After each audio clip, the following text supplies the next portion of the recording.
Hey everyone, just wanted to let y'all know that my physical copy of my graphic novel is now available to purchase on Amazon.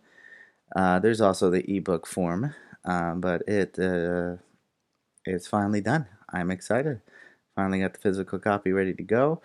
So if you want to check that out, I'll leave the links down in the descriptions, alright? Other than that, I hope you enjoy the video. Bye. Hello everyone, and welcome back to Wicked Arts, Wicked here, and today I thought I would just talk about what I've been just working on in general in the kind of lack of videos department.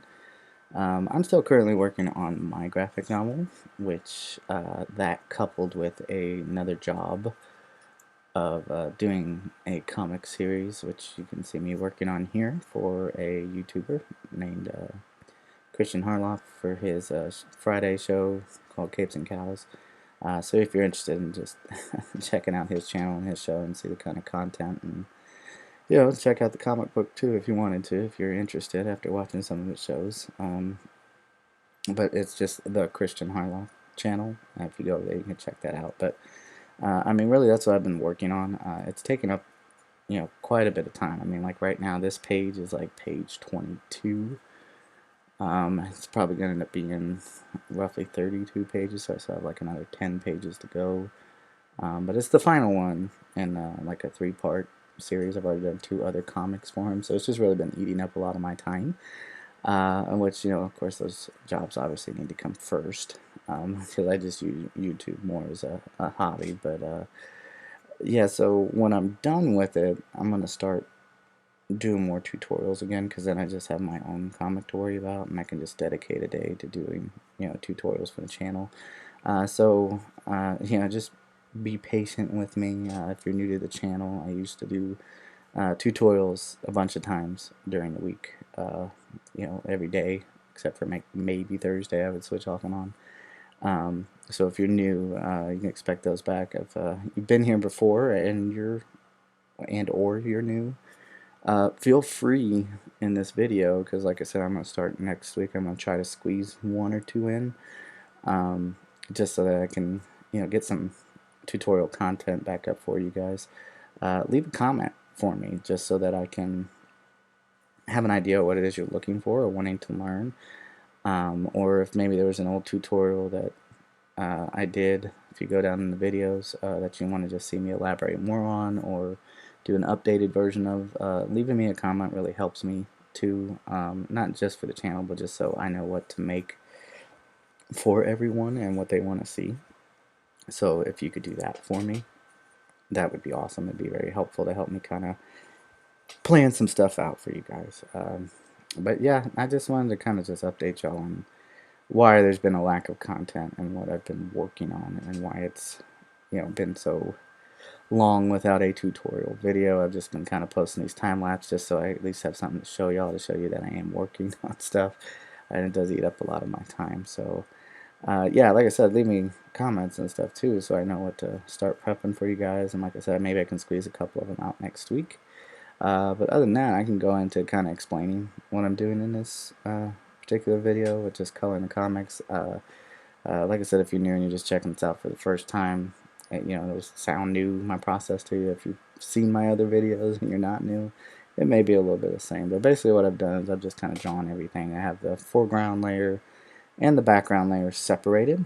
And then what I do is I go under those line layers and just add a new one and just call it color.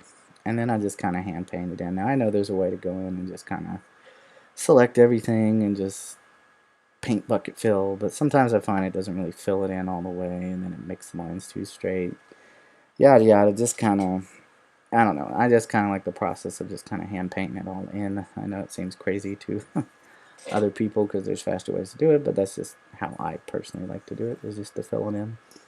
But what I do is I just kind of go in and I just lay out the color flats. Now there's multiple ways that you can do this. You can do the color flats first, or if you want, you can do a method of where you leave everything white, like how the image started. And you can go in, if you're doing cell shading anyway. I mean, like, technically you could kind of use like an airbrush and do more of a realistic shading, but like for me, for this comic in particular, I'm just doing the cell shading on there. And so you can just take it and go over the white areas and go ahead and fill that in at like 50%.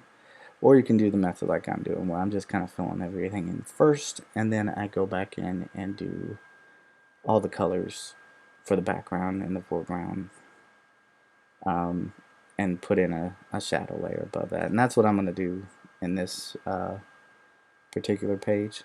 So once I've finished with those colors, all those colors in the background, I kind of, like for the ones that don't really have anything going on, like where he's kind of throwing the mask out of the way, I just kind of fill it with a gradient, just so it's not just plain and simple, at least has some kind of thing to it. And then I go above the color line for each layer.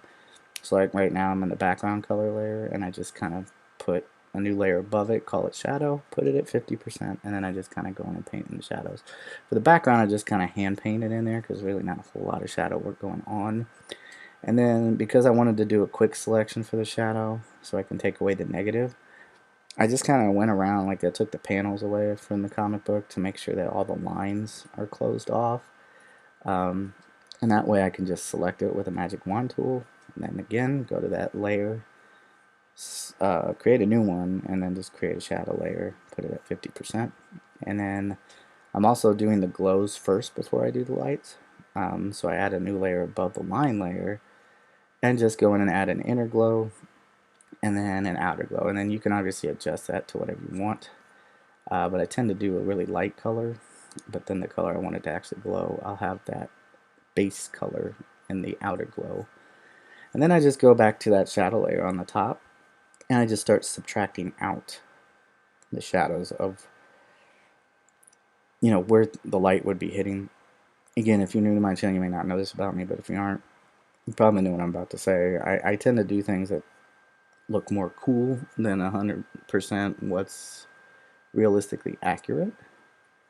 So where I try to get the light sources all to match up, there are a few instances, depending on what's going on in the scene, where I will subtract out things that highlight the character and what's going on more than what the actual, because this takes place at nighttime, what the actual like moonlight and stuff is actually doing to the character. So there's certain instances here where I kind of do how the light should look, and then there's other instances where I just kind of base it off of like, okay, this looks cooler this way, so I'm just going to leave it like that. So yeah, you just kind of go and work your way through and just kind of erase things out. Now you don't have to use this method. You can do like I did with the background. You can just go in and kind of hand paint or use a lasso tool and kind of select what it is that you want the shadows to fall in. But I've just come to find after doing this for the past several months this year of just doing comics, I'm finding better ways to get more dramatic or dynamic lighting. So I tend to, on characters and things in the foreground, do more of the subtractive method, just because it lets me see as I'm erasing how the light looks with the shadows and what remains, so I can decide how much to take away or to not take away from the image. And then at the end, it just kind of gives you a better sense of what's going on, so it looks cooler. So when it comes to how to erase things out, you kind of want to base things off of like the form and shape. So you can see how I have this kind of shadow line going straight down the center of the armor, and things like that. So it kind of helps keep that rounded form so it doesn't look so flat. So you do want to kind of still have a basic understanding of shading and how things should look on certain objects so they're not so flat.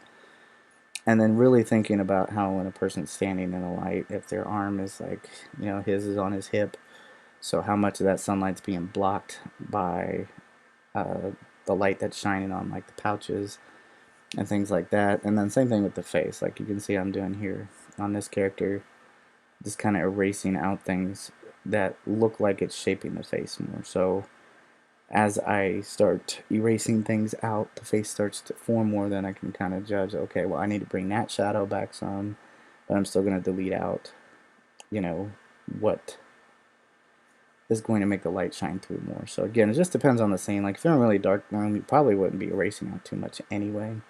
But yeah, once I get done with these shadows, basically what I do is I go in, I add a layer on the foreground layer with the color above that, and just labeled it blood, just so I could have some blood spatter on this character's glove as she's wiping the blood from her nose, and just so that it's on there. And I just use, you can find these texture brushes all over the internet for free. So I just used one that was kind of like a toothbrush spatter type thing. And then just kind of paint it over the top. The next thing I do is just kind of finish it up with some highlights, just because we have a lot of close-ups. And anything metallic I tend to put highlights on anyway. And then after the highlights, I just kind of do an overlay gradient, because the moonlight's kind of reflecting this purpley hue. So that way the character's skin and everything are all showing that. And I just kind of set that to an overlay or put it at 30%. And that's really about it. Thanks for watching the video. I'll see you on the next one, and I hope you have a good weekend. All right? Bye.